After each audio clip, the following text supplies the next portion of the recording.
Welcome back. The internet is changing the way presidential candidates shape their message and who they target.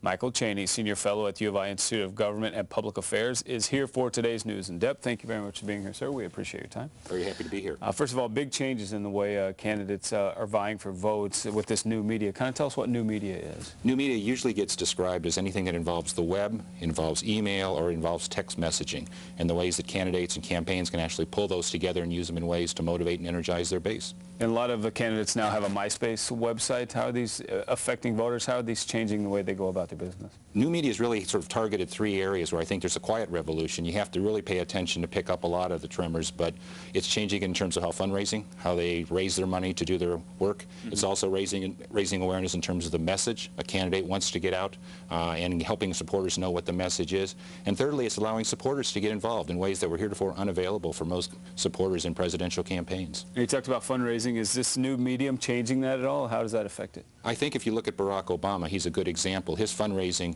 he leads fundraising, and a third of his supporters actually are on internet-only supporters.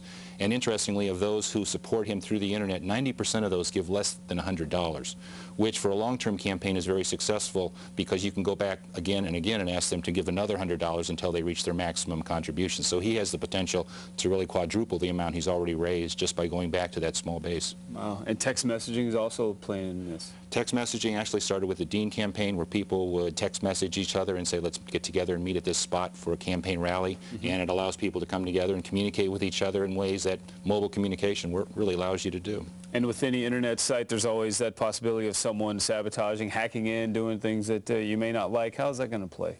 That's not quite as much a problem anymore. What has instead happened are fake sites, or sites that sort of take an existing site and mirror it. The most recent one was something called phonyfred.org, mm-hmm. where they actually took Fred Thompson's site and created a parody of it, and then put in a lot of things that were less than flattering. So if you chanced upon it accidentally and you just did a search for Fred Thompson, you might think this was for real. You might think it was his real website. And we've seen the YouTube debates and things of that nature where people will write in their own questions, and it's really becoming an internet election, so to speak, a little bit. In many ways, it has moved to the net, especially for those early campaign stops where you need to mobilize and energize your supporters.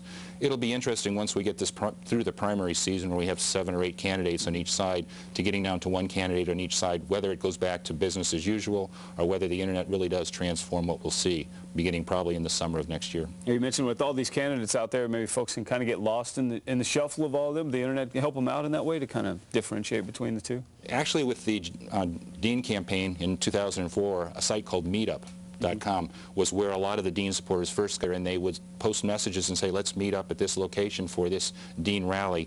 And it's allowed supporters to get energized, to get motivated. The campaigns have actually also taken this a step further. Hillary Clinton had the Select My Theme Song. Right, we saw that one. And Mitt Romney actually more recently said, do a commercial for me. Mm-hmm. And then he chose the one he liked the best. They also have deals where Barack Obama, you could have dinner with Barack. Really? Hillary said you could have lunch with her.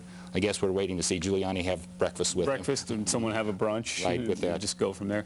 And I think everyone's seen the Obama girl, and you say Hillary's got a girl, and, right, and Giuliani's got one too. So. And you also get candidates who have supporters who actually are fairly creative with video, and the most recent example was Ron Paul in the Fox News debate in September. Started out, and the initial questions from the reporters were fairly harsh and critical, mm-hmm. but they did an online poll of who did you think won the debate, right. And by the time it was finished, it was found that Ron Paul had won, and they put the whole clip together and run it under the music of Rocky. Yeah, it's kind of interesting if you get a chance to go check that out. All right, so lastly, just basically all about getting the message out to the younger kids who are online, texting, and all that stuff. It also is a way to get the message out so that people like yourself pick it up and talk about it. It's out there, it's very low cost and a lot of publicity and free message distribution. Well, it's working. We're doing it right now. I appreciate it. All right, well, thank you very much.